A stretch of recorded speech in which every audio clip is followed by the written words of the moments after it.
BetMGM has Cam Ward going first overall all the way up to minus 2,000, which is, for anybody who knows any gambling at all, it means you bet $2,000 to win 100. It's a pretty much a lock. I know betting markets aren't the be-all, end-all when it comes to the draft especially, but yeah, Cam Ward has to go number one. There's been no signs of anybody anywhere saying the Cam Ward won't go number one to the Tennessee Titans, really. I think probably, see, Rob, they're probably just doing this whole like, well, we don't know yet because who knows who makes a call and just offers you something crazy and you got to take it. Because there's been no sign that they're doing anything but taking Cam Ward at number one. That's it, Frank. I mean, you don't close it off because you just don't know what kind of craziness can get thrown in the mix. And I think if it's to move up to one, it's going to cost you multiple first round picks. I truly believe that. I think even if it was the Cleveland Browns called and said, look, we got to get a quarterback here. Clearly Cam Ward is the guy we want. We're one pick away. We're so close. Are we going to do this thing and settle for somebody else who may be okay? Yeah, we can feel like we can work with. Or are we going to go get the guy who we absolutely want? I know it's scary for Browns fans to sit there and think again, like seriously, would we give up the farm again for another quarterback? But that's how the Titans would approach that negotiation. They go, you're coming to one. We don't care if it's one spot. Yep. You're coming to one for a quarterback. Look at history. Big gap what does it cost? And that's the argument at the negotiating table. This isn't last year where it's like, Caleb, Jaden, Drake, they're all kind of the same. Right. No, you can just there's trip a big into drop off from 1 to 2. Yeah, massive. And so I think if you're the Titans, you're sitting there saying, we don't care where you're coming from. It's the player you're coming for. He's clearly separated himself from everybody else. And I think after his pro day, you keep talking to people and he's certainly got his fans who will tell you like, hey, he's better than what people have really made him out to be. Like I had a scout who was like, I'm so tired of hearing, last year's draft, he would have been the 7th quarterback drafted or the 6th quarterback drafted. He's like, that's a load of He was like, he probably would have been the 4th quarterback drafted. He's like, but look at the top 3 guys. Caleb, Jaden Daniels, and Drake May were exceptional talents. It's pretty great to be the 4th guy and the 3 guys in front of you are exceptional. Maybe you're not totally exceptional, but you're pretty damn good. And so I think if you're the Titans and the Browns call, and Jimmy Haslam, by the way, the owner, has been in on these dinners with all these top prospects. He's been there for the personal workouts. He's the one who would have to green light this because he's the one who effectively made Deshaun Watson happen at that contract level with those guarantees.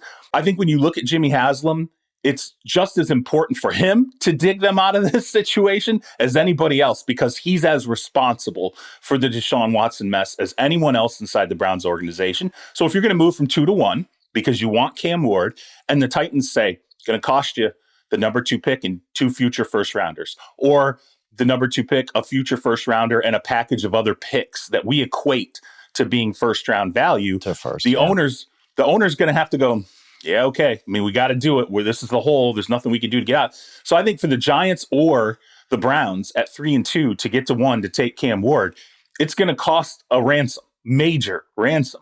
And you do it. I think if that's your guy, and you got to dig yourself out, and there's really no other options there. That's ultimately what you got to pay. And I think that's why the Titans leave that door open. But as you said, Frank, I think the Titans love him too. I think the Titans will be very happy drafting Cam Ward number 1 overall and moving forward. Real quick, just before we move on, you've talked to people that say Cam Ward would have went ahead of Penix and McCarthy. That's because that's pretty high praise. I think we're kind of underrated Cam because there's not this, he's not Caleb Williams, right? And this class isn't very great. So, but I kind of like Cam Ward, and it's interesting to hear you say that. I think everybody has different opinions, right? But it's how it is for every single, there are people who will tell you like Abdul Carter, you don't want to mess with foot injuries. So if he's got a stress reaction already in that foot, well, how long before that's a stress fracture? And next thing you know, you're dealing with a foot problem with an edge rusher, which is a total, nightmare. Travis Hunter, they'll sit there and say, yeah, he's a really good wide receiver, but his routes weren't always that crisp. Though people knock that element of his game. There are people who say, hey, he's, really good cornerback. He's not Champ Bailey. He's not Charles Woodson. He's not on that level. So any of these guys, you can kind of get someone to throw sort of a negative at them. But with Cam, I think it was just this, the quarterback class is so bad, and people kept throwing him in that. But as the process is unfolded, you definitely find people who are bigger fans of him. And one thing coming out of his pro day that was really interesting, an evaluator, and it's kind of a dig, but not really. The evaluator was like, he's doughy.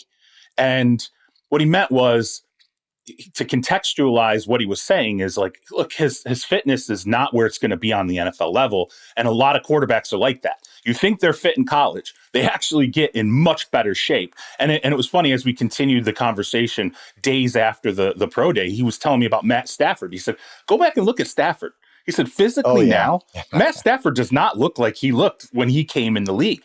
He's a much fitter player than he was when he came in the league. And he said the reason why Matt Stafford's arm strength has never fallen off is because his fitness has improved over the course of his career. He said, go look at Aaron Rodgers, became a much more fit player over the course of his career. He said, go look at Drew Brees, became a much more fit player over the course of his career. Brady, same deal. Brady's running a better 40 now than he did when he came into the NFL. Yeah, that's true. Yeah. And he like the way he was focusing this on Cam was, he's got a really good arm right now. He's like, and he's not even in the best shape he can be in. He said he will be in the best shape he can be in when he comes in the NFL, gets with a good strength and conditioning program. And he said, so those physical tools, his ability to move, the athleticism, the off-script stuff, the arm strength, he's like, that'll all get better as Cam develops. So the way he said doughy, and you're like, geez, you're calling him doughy. I'm doughy. Like, you can say that about me. Thank God I'm not getting drafted. I'm more than doughy, right? I'm extra doughy. I'm a pack of Charmin at this point, inside a jar of mayonnaise. All right? But I'm also not being drafted number 1 overall in the NFL. But the way he focused going to get was much better when you get back into shape, Charles. Yeah. You are not Charmin. You are a lovable teddy bear that I can't wait to hug. Okay, it's all perspective.